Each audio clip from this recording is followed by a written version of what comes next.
హెచ్చరిక, దైవజనుని హెచ్చరిక. మరియా మౌనంగా ఉంటుంది, బోధ వింటుంది.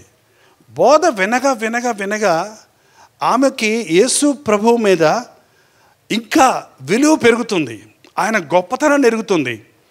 ఆయన తన కొరకు చేయబడే ప్రాయశ్చిత్త బలిగా తన ప్రాణం ఇవ్వబోయే విషయాన్ని, ఆయన మరణించి 3వ దినాన్ని తిరిగి లేస్తాడన్న విషయాన్ని గ్రహించుకోగలిగింది.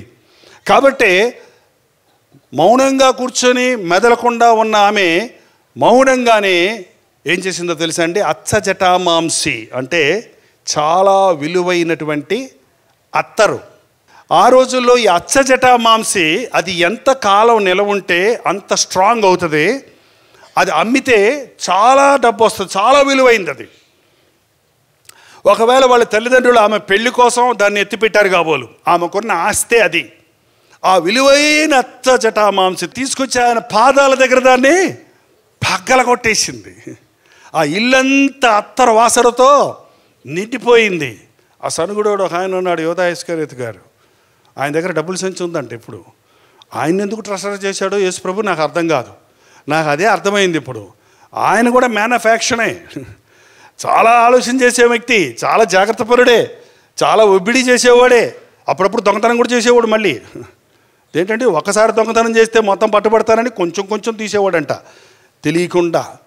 ఎప్పుడు ఈ దొంగ బుద్ధి ఉన్న వాళ్ళకి ఎప్పుడు డబ్బులు అన్నప్పుడు ఆ డబ్బు బుద్ధే ఉంటుంది. ఆ యూదా ఇస్కరియోతుకి ఎప్పుడు డబ్బుల సంచి నిండా ఉండాలి ఆయనకి. యేసు ప్రభు సిలువకు అప్పచెప్పబడే 40 రోజులు వచ్చేటప్పటికి ఆయనకి శ్రమలు విస్తరించాయి.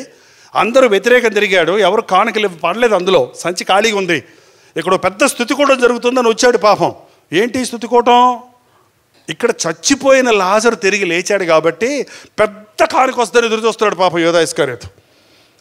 ఆమె అచ్చజటామాంసి పట్టుకొస్తుంటే, అబ్బా ఇది ఇచ్చేస్తుంది, ఇది మార్కెట్లో అమ్మితే ఇంత రేట్ వస్తుంది, ఇందులో ఇంత కొట్టవచ్చు, నేను ఏమేమి వేసుకున్నాడో ప్లాన్లు.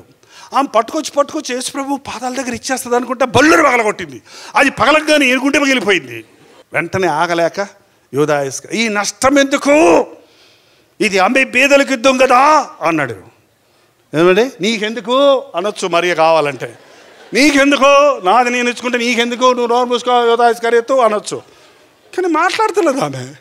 ఎవరు ఎన్ని మాటలు నిందలేస్తున్నా, ఎన్ని ఆమెని గుచ్చుతున్నా సరే ఆమె ఏదో ధ్యానం, యేసు ప్రభు నాకు ఇంకే సంగతి అక్కర్లా, నువ్వు ఎవరేమనుకుంటున్నావు నాకు అవసరంలా, నా దేవుడిని నేను ప్రేమిస్తున్నాను, ఆయన మాటలు నేను వింటున్నాను, ఆయన నా కోసం బలిగా శిలువ చనిపోయే ఆ పాదాలు, సిలువ మోసే పాదాలని అత్తరితో కాదు నా రక్తంతో కడిగినా కూడా తప్పేం లేదనుకుంది ఆమె. అంతగా ఆయన ఆరాధిస్తుంది, అంతగా ఆరాధిస్తుంది. ఈమె చేసింది ఎక్కడెక్కడ సువార్త ప్రకటించబడుతుందో ఆమె జోలికి పోకండి అన్నాడు ప్రభు. ఏం చెప్పాడంటే ఈమె జోలికి పోకండి, ఎక్కడెక్కడ సువార్త ప్రకటించబడుతుందో అక్కడ ఈ సువాసన, ఈరోజు సువాసన వస్తుంది. మరియ చేసిన ఆ కార్యం మనం కొంచెం చేసి దానికి పొగడ్తలు కావాలని, దాని నుంచి ప్రతిఫలం కావాలని ఎదురు చూస్తాం. కానీ మరియలో ఉన్న ఉత్తమమైన గుణాన్ని చూడండి. ఎవరైతే దేవుణ్ణి ఎక్కువ ప్రేమిస్తారో, ఎవరైతే దేవుని ప్రేమను ఎక్కువ జుర్రుకుంటారో, ఎవరైతే ఆయన వాక్యంతో హృదయం నింపుకుంటారో వారికి ఉన్నదంతా సమస్తం ఇవ్వడానికి సిద్ధపడతారండి. యేసు ప్రభు మార్తను, మరియను, లాజరును 3 వ్యత్యాస, ఆమె అన్నం పెట్టిందని ప్రేమించాడనుకున్నారా? కాదు. ఈమె అత్తరేసిందని ప్రేమించాడనుకున్నారా? కాదు. ఈయన ఏమీ చేయలేదు, ఎందుకు ప్రేమించాడు మరి? 4 రోజులు అయిపోయింది చచ్చిపోయి. కబురు పంపించారు అక్కలిద్దరు, సిస్టర్స్ ఇద్దరు, నీవు ప్రేమించిన వాడు వ్యాధిగ్రస్తుడై ఉన్నాడు అని చెప్పి పంపిస్తే రాలేదు ఆయన. రాలేకపోతే ఆయన ఏమనుకొని ఉంటాడు, లాజరు ఏమనుకొని ఉంటాడు, అంతేలే నేను ఎప్పటికీ యేసుప్రభు వందనాలు చెప్పలేదు కదా, ఎప్పుడు నా అత్తరు కానీ నా చొక్కా కానీ ఇవ్వలేదు కదా ఆయనకి, నేనంటే యేసుప్రభు ప్రేమ లేదులే, అందుకే రాడు రాడు రాడు అనుకొని చచ్చిపోయాడు చివరికి. ఏంటంటే ఒకవేళ అందరూ అనుకొని ఉంటారు, వాళ్ళిద్దరు కూడా అనుకొని ఉంటారు, అయ్యో నేను యేసుప్రభు లాజర్ను ప్రేమించాలనుకున్నామే, లాజరు యేసుప్రభుకి యేసు ఏం చేయలేదే, ఆయన అందుకే ప్రేమించలేదే అని బాధపడుతూ ఉన్నారేమో. కానీ 4 రోజులు అయిన తర్వాత వచ్చాడు ఆయన. ఎందుకు వచ్చాడు? తిట్టుపడడానికి వచ్చాడా? ఏడ్చేవాళ్ళు ఓదార్చిపోవడానికి వచ్చాడా? ఏంటండి? ఆ లాజర్ను ప్రేమించాడు కాబట్టే వచ్చాడు. 4 రోజులై కుళ్ళిపోయిన వానిని కూడా ప్రేమతో పిలిచిన ఒక్క పిలుపుతో లాజరు బయటికి రమ్మనగానే చచ్చి 4 రోజులు సమాధిలో కుళ్ళిపోయిన శవముగా ఉన్న లాజరు బయటికి వచ్చాడు. ఇంకోటి, మనల్ని ఆయన ప్రేమించేది ఒక సీజన్లో కాదు, ఒక సమయంలో కాదు, ఇహలోకమందు ఉన్నప్పుడే కాదు, మనం చనిపోయినప్పటికీ, మనం ఈ లోకంలో మృతులమైనప్పటికీ, మనం ఈ లోకాన్ని విడిచినప్పటికీ ఆయన ప్రేమ మన ఎడల మారదు. ఆయన రాజ్య వారసునిగా చేసుకునే వరకు ఆయన మనల్ని ప్రేమిస్తూనే ఉన్నాడు. ఈరోజు రాత్రి మొదటిగా ప్రార్థన.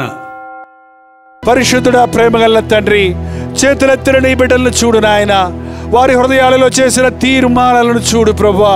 నేనెందుకు పనికిరాను, నేనేమి చేయలేనని మూల కూర్చున్న లాజరు వంటి వారిని లేవనెత్తి నాయన, సజీవులుగా చేయి తండ్రి, నీ సాక్షులుగా చేయి నాయన. ఇదిగో నా జీవితం అంతా దేవునికి అప్పగించుకున్నాను, నా ప్రభు పాదముల దగ్గర నేను అర్పించుకున్నాను. అన్నీకు అర్పించుకున్న మరియ వంటి వారిని నీవు అత్యధికంగా ఆశీర్వదించి నీ నామాన్ని మహిమపరచుకోము తండ్రి. మా జీవితాల్లో ఉన్న తప్పులు దిద్దుకొని మార్తవలే యోగ్యురాండ్రై నిన్ను మహిమపరచుటకు సహాయము చేయము. మా కన్నీరు తుడువు నాయన, మా భుజములు తట్టు నాయన. నీ కౌగిల్లో మమ్మల్ని చేర్చుకొని ధైర్యముతో, విశ్వాసముతో ఈ లోక శ్రమలు శోధనలకు భయపడక నా యేసయ్య నాకు తోడున్నాడు, నన్ను ఆయన ప్రేమిస్తున్నాడన్న విశ్వాసముతో సాగిపోవుటకు సహాయము చేయము. యేసు క్రీస్తు నామములో అడుగుచున్నాము తండ్రి. మన తండ్రి అయిన దేవుని యొక్క ప్రేమయు, కుమారుడైన క్రీస్తు యొక్క కృపయు, ఆదరణకర్త అయిన పరిశుద్ధాత్మ యొక్క సహవాసమును కూడి వచ్చిన మనందరికీ ఇప్పుడును సదాకాలమును తోడై ఉండును గాక. ఆమేన్, ఆమేన్, ఆమేన్.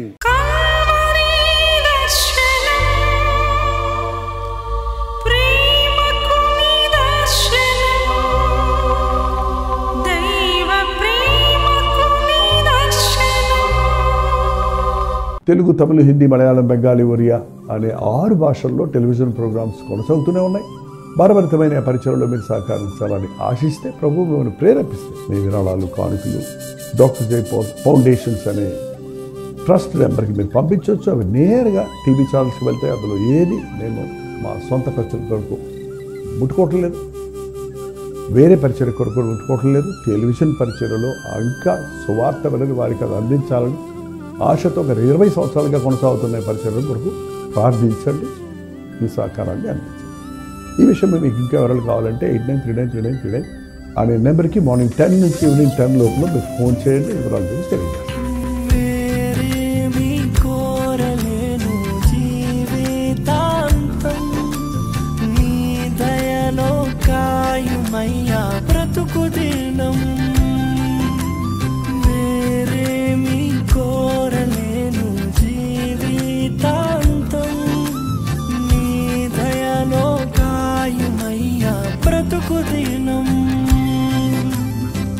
నీలాంటి దైవం ఎవరు విశ్వమున లేనే లేరు, నీలాంటి దైవం ఎవరు విశ్వమున లేనే లేరు. పరమ తండ్రి నీకే వందనా, నీదు బిడ్డగానే సాగేదా.